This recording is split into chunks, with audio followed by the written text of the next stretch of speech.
Tofu was thought to originate in China over 2,000 years ago. It was developed as a plant-based source of protein. In fact, about 4 ounces of firm tofu has 9 grams of protein. I think of tofu as kind of an ingredient. It doesn't have much taste on its own, but if you mix it with spices and flavorings and marinades, it tastes fabulous. For savory dishes, you could use tofu for an eggless egg salad. You could make quiche out of it. You could make a tofu scramble. You could also stir-fry it, make soups and stews, and you could also bake it in a casserole, like lasagna. A lot of people bake it. You can also pan-fry it. For the sweet side, you can puree it, put it into smoothies. You can make puddings, add chocolate or vanilla.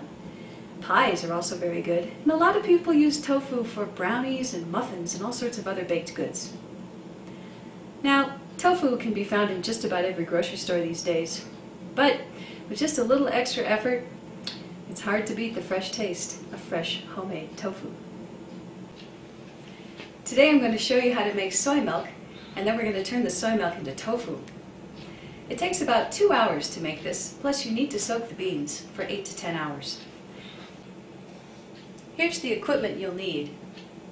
About 1.5 gallons of water, 2 stock pots and a stirring spoon, a sieve and a cup to strain the fiber from the soy milk, and if you don't have that, you could use cheesecloth and a colander. You'll need a sieve to wash the beans. I find I always need extra bowls, so at least 1 extra bowl. You'll also need a tofu press. This is made of wood, but they also come in stainless steel.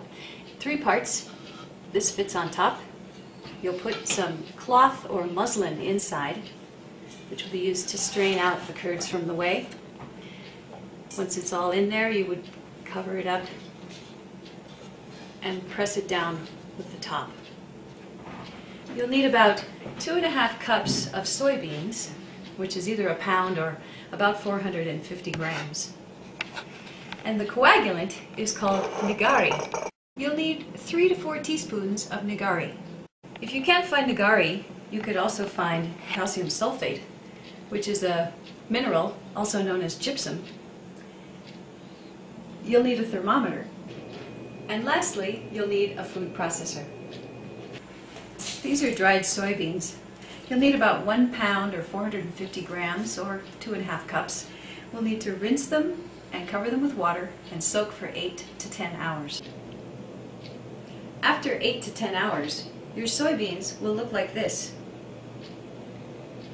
Rinse them and let's make soy milk.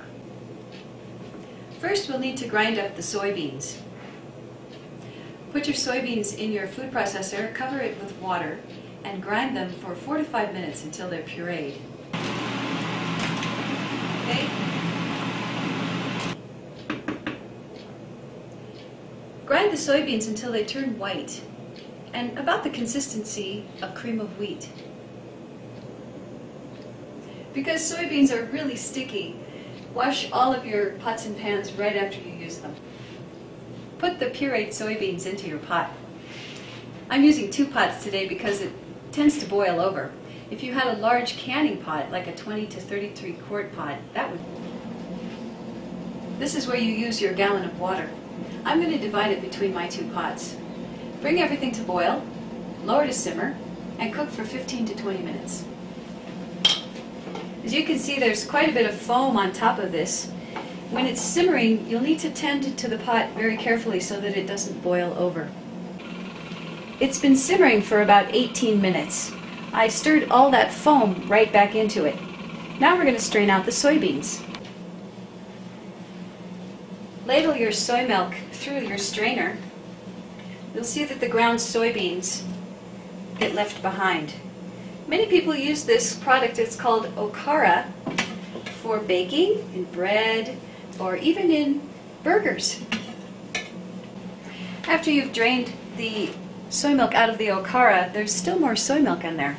So you can wrap it in cheesecloth and squeeze.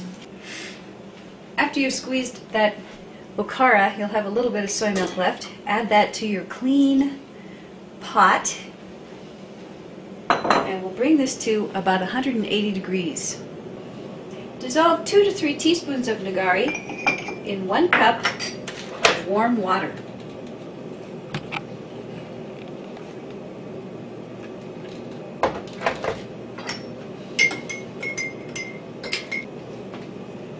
When the soy milk reaches about 180 degrees, which we're very close, oh, we are at 180 degrees, I turn off the heat, add the nigari, stir it in very, very gently, turn the heat back up, and then it will start separating.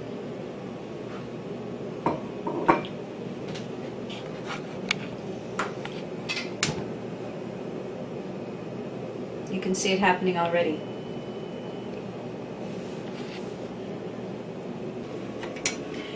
If it doesn't separate in just a couple of minutes, mix another batch. This is 1½ teaspoons of nigari in about ½ cup of water, and add it.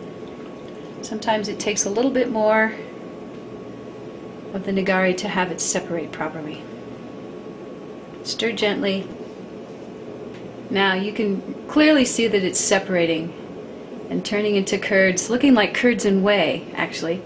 And just right there, the liquid went clear. And what's left is going to be turned into tofu.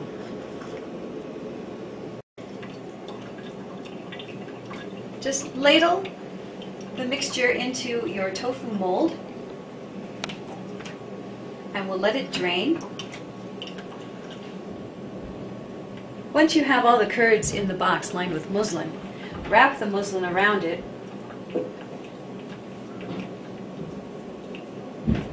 put on the top piece of the wood here, press it down gently, and using something that weighs anywhere from 3 to 5 pounds, just hold it down on top. Let that sit for 20 minutes and you'll have tofu. After your tofu has been in the press for half an hour or so, it's time to put it in a container and put it in the refrigerator. Just remove the weight, take out, just lift off the box, open up the muslin, and you've got a lovely block of tofu. You need to take this off the tofu gently, and then what we're going to do is place it in a container. We'll cover it with water and put it in the refrigerator. This will keep in your refrigerator for maybe a week, but you need to change the water every day or so to keep it fresh. Here's the okara. You can use it for bread or other baking projects.